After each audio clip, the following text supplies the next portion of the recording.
네, 시청자 여러분 안녕하십니까. 김호진입니다. 새 정부 인수인계 출발점이 될 것으로 보였던 문 대통령과 윤 당선인의 첫 오찬 회동이 갑작스럽게 무산됐습니다. 실무적 협의가 끝나지 않았다는 게 이유인데요. 정치권에서는 정권 말 공공기관장 인사 문제, 이명박 전 대통령 특별사면에 대한 이견에 따른 것으로 분석하고 있습니다. 양측 모두 대선 직후 국민 통합을 내세웠지만 시작부터 삐걱대면서 정권 교체기 갈등이 노출된 것으로 보이는데요. 진정한 국민 통합을 위해서는 신구 정권의 힘겨루기를 최소화하고 갈등을 봉합해 국민 통합의 해법을 찾아야겠습니다. 강원도의 오늘과 소통하는 시사 큐레이터 생방송 더 인사이드 시작하겠습니다.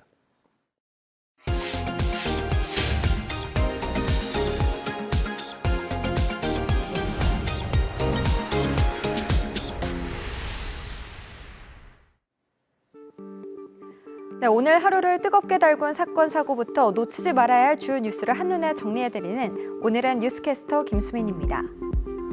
코로나19 오미크론 대유행이 정점을 향해 가고 있습니다. 중앙방역대책본부는 오늘 0시 기준으로 신규 확진자가 62만 1,328명이라고 밝혔는데요. 지난주 같은 요일보다는 2배, 어제보다는 22만 명 넘게 급증했습니다. 사망자 역시 429명으로 대폭 증가하여 코로나19 사태 이후 처음으로 400명대를 기록했는데요. 확진자 폭증 속 방역 완화를 요구하는 목소리와 아직은 방역의 고삐를 놓아선 안 된다는 주장이 팽팽하게 맞서고 있는 가운데 내일 정부가 발표할 사회적 거리두기 조정안에 거리두기 완화 방침이 확정될지 귀추가 주목됩니다. 윤석열 대통령 당선인의 인수위원회가 이르면 내일 오전 현판식을 갖고 본격 출범합니다. 일자리와 산업 등을 담당하는 경제 2분과와 과학기술교육, 사회복지문화 등 3개 분과의 인수위원 인선이 오늘 추가로 발표되며 마무리가 된 것인데요. 만약 내일 출범식이 열리면 대선 뒤 9일 만으로 과거 인수위 사례와 비교했을 때 비교적 빠른 편입니다. 대통령직 인수위원회는 오는 5월 10일 윤석열 당선인의 취임식 전까지 새로운 정부의 비전과 국정 목표, 추진 과제 등을 구체화할 예정입니다.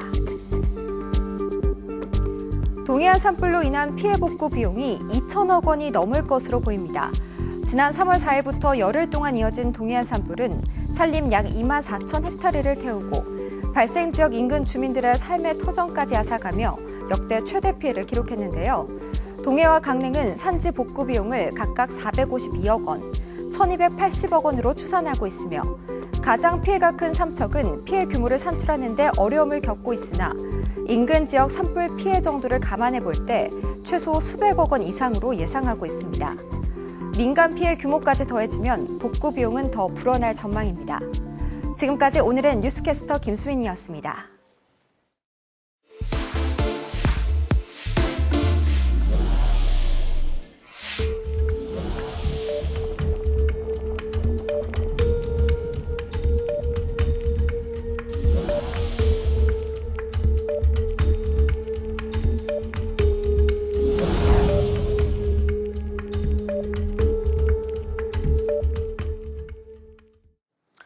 네, 주목할 만한 이슈를 기자의 손으로 정리해보는 뉴스 시간입니다. 정창윤 기자와 함께하겠습니다. 어서 오십시오. 며칠 전에 봄비가 내리면서 열흘 동안 지속됐던 동해안 산불, 대형 산불의 주불이 잡혔죠. 산불 피해 현장 보니까 굉장히 긴박했을 것 같은데 어떠셨습니까? 네, 처음에 산불이 삼척에 났다고 했을 때 취재차를 타고 이동을 했었는데요. 예. 그 취재차가 심하게 흔들릴 정도로 순간 초속 19m에 이르는 바람이 산불을 더 매섭게 했습니다. 이 불티가 도로와 도로를 넘겨서 가는 것을 직접 목격을 했고요. 또 대피 안내 문자가 연일 울리면서 마치 전쟁터를 방불케 했습니다. 네. 또 강릉과 옥계 삼척 주민들은 행정복지센터나 마을회관으로 이동을 해서 밤잠을 설쳐야 했고요. 이번 산불 기간 동안 일시 대피한 주민만 1,699명에 달하는 것을 봤을 때 이 정도로 급박한 상황이다라는 것을 짐작할 수 있습니다. 네.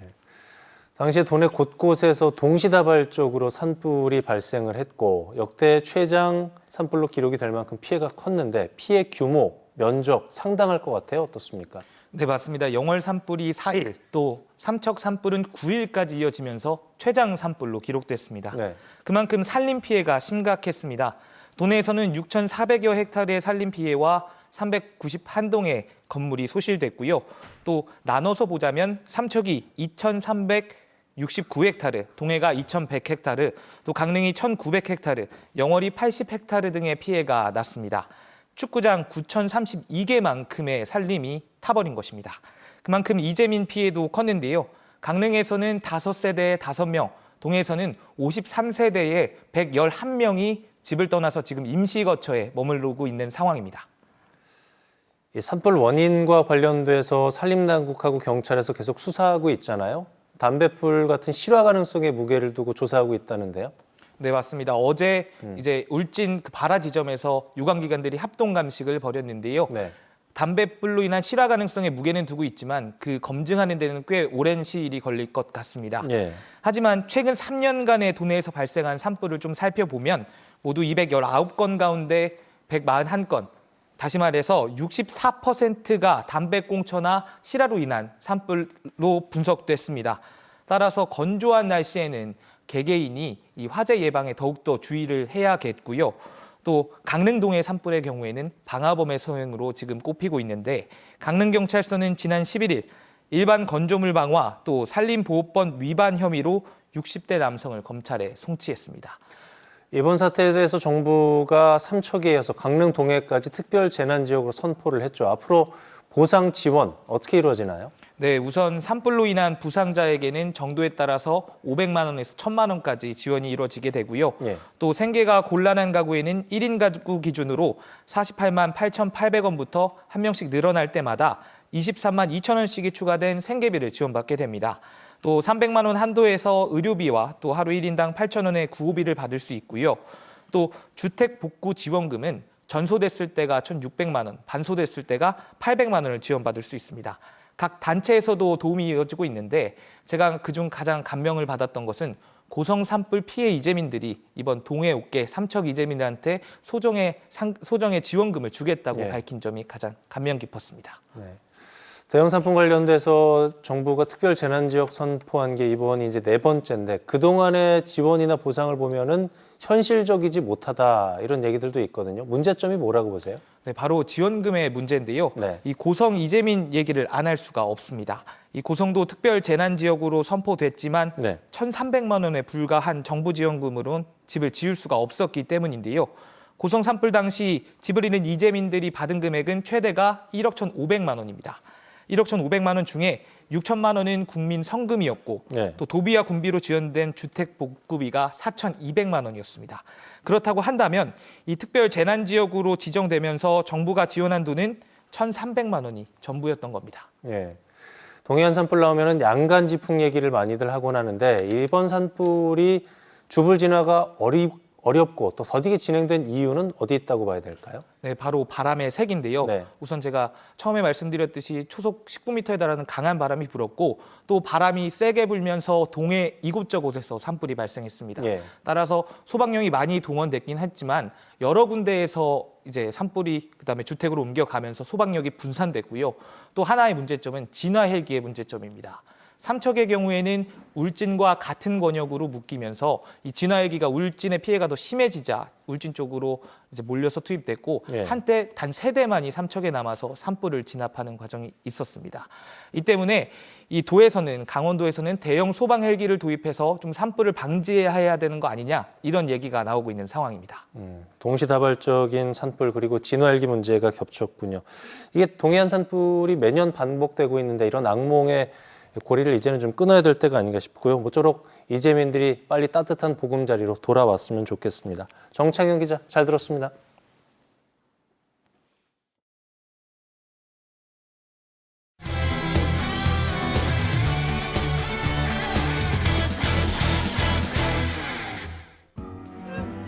참으면 병 생긴다네.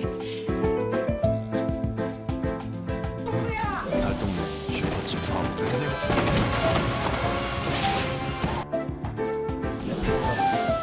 내 목숨도 소중해. 사단장들이 가정을 위해 봉사하는 것이 바로 인민을 위해 복무하는 것임을 명심해야 합니다.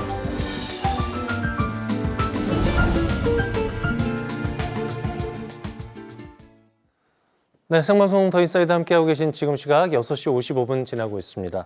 강원도의 미래를 만들어 나가고 있는 인물, 화제의 인물을 만나보는 피플인 시간입니다. 9년 만의 신작입니다. 인민을 위해 복무하라로 돌아온 장철수 감독님 스튜디오에 모셨습니다. 안녕하십니까, 감독님? 안녕하세요. 네, 반갑습니다. 네. 자, 오랜만에 신작 발표로 대중들의 관심이 굉장히 뜨거운 요즘입니다. 요즘 어떻게 지내고 계신가요? 요즘 굉장히 개봉 때문에 바쁘셨죠? 바쁜 일상을 보내고 있었습니다. 예. 네. 코로나 사태로 뭐 다른 분야도 역시 마찬가지겠습니다만 네. 영화계도 요즘에 직격탄을 맞고 있잖아요. 네. 감독님께서 코로나 사태 속에서 영화 제작부터 개봉까지 네. 굉장히 많은 우여곡절이 있으셨을 것 같은데 어려움도 많으셨을 것 같아요. 어떠셨어요? 네. 두 번째 작품 이후에 네. 9년 만에 개봉이고 또 이 작품에 초고를 썼을 때 이후로 이제 11년 만에 만들었거든요. 그러다 보니까 저한테는 굉장히 시간과의 싸움이었고 네. 또 투자와의 싸움이었고 또 캐스팅과의 싸움이었던 것 같아요. 특히 이 작품의 운명과의 싸움이었다고 할 수 있는데요.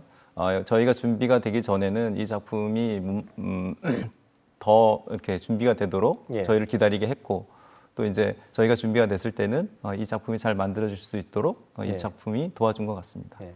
어떤 작품인지 작품에 대해서 좀 자세하게 설명해 주시면 좋을 것 같아요. 네. 이 작품은 1970년대 가상의 사회주의 국가의 군부대를 배경으로 일어나는 이야기인데요. 사단장 사택에 새로 들어온 취사병을 사단장의 젊은 아내가 유혹하는 얘기입니다. 사단장이 한 달 동안 휴가 간 기간에 일어난 일인데요. 잘못 이 유혹에 넘어가면은 총살을 당할 수 있는 위험에 처하기 때문에 취사병은 완강히 거부를 하게 되고 또한 사모는 늙은 남편과 결혼해서 여자로서의 삶을 살아볼 수 있는 유일한 기간이기 때문에 점점 더 취사병을 압박하게 됩니다. 공포와 욕망 사이에서 갈등하다가 진정한 사랑을 알아간다는 멜로 영화입니다. 예. 지금까지 대중들의 반응을 보면은 네, 강렬하다, 네, 너무 파격적이다 네. 이런 얘기들을 많이 하시는데 네. 작품 속에서 담아내고 싶었던 메시지랄까요? 어떤 네, 걸 네. 좀 담고 싶으셨습니까, 감독님께서? 영혼을 완벽하게 만드는 단 하나, 그것은 사랑입니다. 라는 말로 이 메시지를 대신하고 싶은데요. 예, 인류가 수천 년간 지속되면서 수많은 체제와 이념이 있었잖아요. 네. 모두 인간을 위한다는 명목으로 만들어졌는데 사실 인간의 본능을 굉장히 억압하는 체제와 이념이 많았어요. 그래서 그런 것 안에서 인간의 존엄과 자유가 굉장히 이제 억압당하고 그런 것에서 반성 없이 살아가는 우리들의 모습을 보면서 같이 반성하자는 어떤 취지도 담았습니다. 예. 화면으로 이제 영화의 씬들이 조금씩 나가고 있는데 네. 한 씬 한 씬, 한 장면 한 장면이 감독님한테는 정말 자식 같고 네. 소중할 것 같은데 유독 좀 기억에 남거나 아끼는 씬 있으실까요? 저는 이제 영화의 네. 첫 장면하고 끝 장면을 제일 중요하게 생각하거든요. 예, 그래서 이 영화는 남자 주인공의 앞모습으로 시작하고 또 여자 주인공의 뒷모습으로 끝나거든요. 예. 근데 이걸 연결하면은 메비우스의 띠처럼 연결이 돼요. 그래서 계속 순환하지만 만나지 못하는 그런 안타까운 그 사랑들에 대한 어떤 그 은유 그런 것을 이 영화에서 표현하고자 했습니다. 예. 전작인 은밀하게 위대하게가 굉장히 큰 흥행을 거뒀거든요. 네. 그 후에 이제 9년 만입니다. 네, 감독님 작품을 정말 기다리는 대중들이 상당히 많았거든요. 네, 네. 예, 코로나 팬데믹 속에서 개봉하는 영화 네. 좀 부담감도 있기는 한데 좀 조심스럽긴 합니다만은 관객 수 어느 정도로 예상을 하십니까? 예. 그러니까 저도 코로나 상황에 개봉하는 것이 괜찮냐는 얘기를 많이 들었어요. 근데 예. 제 영화는 그런 걸 다 뚫을 수 있을 줄 알았거든요. 근데 재난이 무섭긴 무섭더라고요. 예. 예. 코로나가 되니까 특히 이제 우크라이나 전쟁도 터지고 대선도 있는 기간에 이 영화를 개봉하다 보니까 너무 혼란스러웠고 예, 그러면서 이제 극장 관객은 생각보다 많이 안 들었습니다. 대신 지금 온라인 상영을 병행하고 있는데 온라인 상에서는 1위를 하고 있거든요. 며칠째. 그래서 다행이라고 생각하고 네, 하여튼 이 재난 상황을 정말 모든 사람들이 다 슬기롭게 극복해서 빨리 소중한 일상을 되찾기를 바라는 마음이 저도 간절하게 들었습니다. 말씀 듣다 보니까 주변 분들도 코로나 상황에서 개봉을 좀 많이 만류하셨던 것 말렸었어요. 같은데 시간을 거슬러서 개봉 전으로 돌아간다면은 시기를 좀 늦추고 싶으세요? 어떠세요? 지금 와서 생각을 해보면. 네, 늦추고 싶네요. 이걸 그러니까 네. 겪어보니까 네. 이게 정말 실감을 하게 됐고, 네, 재난, 재앙이라는 것이 인간의 힘으로 극복하기가 쉬운 일이 아니라는 것을 너무 느꼈기 때문에 정말 할 수 있다면은 편안하게 일상이 회복된 다음에 네. 개봉하고 싶다는 생각이 듭니다. 예. 네.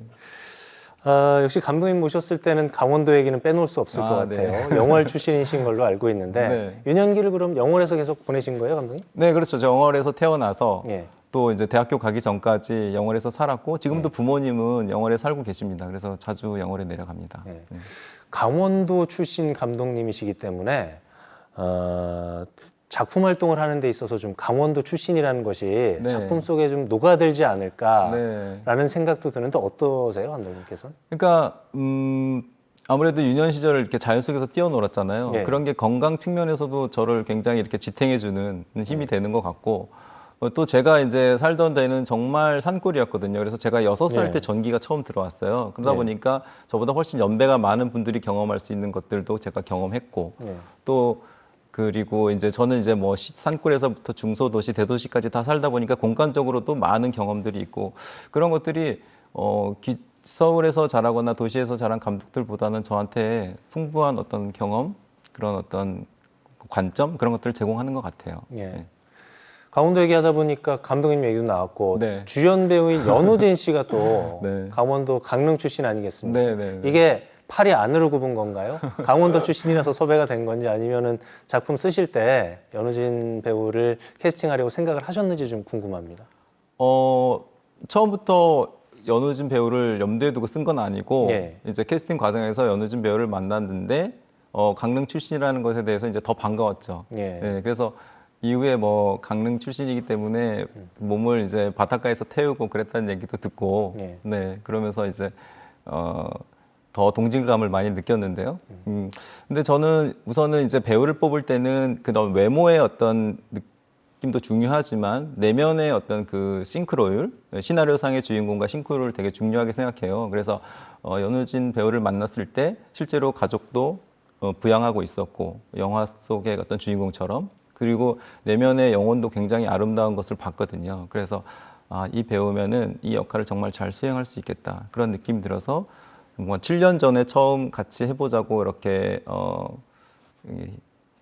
결심하고 7년 전에 이미 네. 작품을 같이 하는 걸로 일단 7년 약속을 동안 하셨었군요. 같이 예. 기다리면서 예. 계속 이 작품이 만들 수 있는 어떤 시기를 만들어 갔고 그러면서 외모마저도 점점 더 그 영화 속의 어떤 주인공처럼 변해가는 모습에 정말 감동을 많이 받았습니다. 네, 7년 동안 이제 합을 맞춰 오신 건데 네네. 막상 연우진 배우랑 촬영을 해보시니까 생각하셨던 그 연우진 배우가 가진 내면의 가능성 이런 게 충분히 작품으로 잘 승화가 됐나요? 어떻게 손발이 잘 맞으셨는지 궁금해요. 예, 정말 7년이란 기간 동안 나이를 점점 먹는데 여기서 이제 주인공은 젊은 병사 역할이었거든요. 그래서 예. 더 이렇게 나이가 먹으면서 이게 나이가 들어 보이면 안 되는데라는 걱정을 많이 했는데 점점 뭐랄까 어떻게 보면은 젖살도 빠지면서 예. 그 주인공 무광과 너무 닮아가게 됐고 그 다음에 그 연우진이란 배우의 그 어떤 그 피부 안에는 네. 되게 그 꿈틀거리는 어떤 그 영혼이 있는 것을 봤어요. 그래서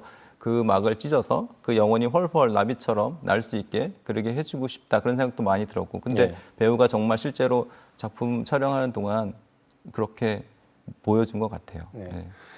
자, 강원도를 소재로 한 네. 혹은 강원도를 배경으로 한 영화 작품 네. 혹시 감독님 조심스럽지만 준비하고 계신 게 혹시 있으신지 여쭤봐도 될까요? 이번 작품도 네. 영월 태백에서 촬영했고요. 예, 예. 네. 그리고 이제 앞으로도 강원도에서 할 수 있는 촬영은 언제든지 이렇게 하려고 계속 어떤 노력을 하고 있습니다. 예. 특히 이제 철원에도 요즘에 이제 자주 가게 되는데 철원은 평야도 있고 휴전선도 있어가지고 네. 뭔가 좋은 어떤 배경이 될 수 있다는 생각이 들고 그리고 가장 이상적인 것은 강원도가 이제 북쪽에도 있잖아요. 그래서 남북 강원도가 같이 배경으로 나오는 영화를 정말 할 수 있다면 가장 그런 어떤 소원이 없겠다 이런 네. 생각이 듭니다. 감독님 초기작인 김봉남 살인 사건부터 인민을 위해 복무하러까지 소재 자체가 네. 대중들 반응들도 그렇고 상당히 강렬하단 말이죠. 그렇죠. 사실 어떻게 보면 쉽지 않은 소재들, 스토리만 고집을 하시는 것 같다는 생각도 좀 들긴 드는데 네. 그런 걸 이제 정면으로 부딪히면서 집요하게 풀어내는 힘, 그런 힘은 어디서 나오나요, 감독님? 예. 강원도의 힘이 아닐까 싶은데요.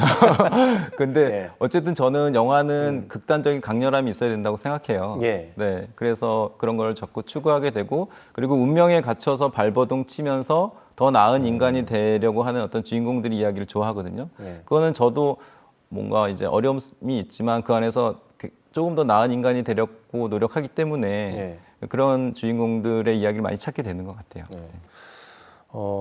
지금까지 영화 감독으로 지내시면서 네. 영화 감독하길 참 잘했어 라는 생각이 드실 때가 좀 있으실 것 같아요. 어떠세요? 가족들은 이제 뭐 제가 고생하는 걸 보면서 네. 이제 뭐랄까 자랑보다는 이제 걱정을 더 많이 하고 네. 그런 이제 시기가 됐는데 여전히 이제 친구들은 내 친구가 영화 감독이야라고 이제 자랑할 때 그럴 때 이제 제가 좀 보람을 느끼고 그다음에 이제 관객들이 좋은 평을 쓸 때나 이제 평론가들이 이렇게 저도 놀라게 하는 어떤 평들을 써줄 때 그럴 때 되게 기분이 좋습니다. 보람을 느끼고. 근데 특히 이제 가장 보람을 느낄 때는 이 제 영화가 누군가에게 친구가 돼주고 위로가 돼줬다는 것을 느꼈을 때, 그럴 때 정말 이 직업 힘들지만 잘 선택했다 이런 생각합니다. 관객 수가 늘었을 때도 물론 당연히 보람된 시간이겠죠? 네네, 그럼요. 관객 수 정말 중요하다는 사실을 또 한 번 느꼈습니다. 마지막 질문 드릴 텐데요. 네. 상투적인 질문인데 장철수 감독에게 영화란 네. 네모다. 이 네모 어떤 예. 거를 끝으로 채워주고 싶으신지요? 예. 항상 어려운 질문인데 저는 영화는 인생이다라고 말하고 싶어요. 네. 한 편의 영화를 봤을 때 그래 저게 인생이지 인생이란 저런 거야라고 느꼈을 때 저도 그 영화를 잊지 못하거든요. 네. 그래서 제 영화도 그러길 바라고 그래서 저는 영화는 인생이다라고 말하고 싶습니다. 네. 감독님의 인생, 네. 감독님의 철학이 담긴 영화 앞으로도 많이 기대를 하겠습니다. 오랫동안 또 준비를 하셨다고 하니까 더 기대가 되고요. 네. 철학과 고민이 좀 많이 담겨 있는 만큼 관객들에게 앞으로도 울림을 주는 작품들 네. 많이 나오기를 좀 기대하겠습니다. 지금까지 장철수 영화 감독과 얘기 나눠봤습니다. 감독님 오늘 말씀 고맙습니다. 감사합니다. 고맙습니다. 네, 3월 17일 목요일 생방송 더 인사이드 저희가 준비한 소식은 여기까지입니다. 시청해주신 여러분 고맙습니다.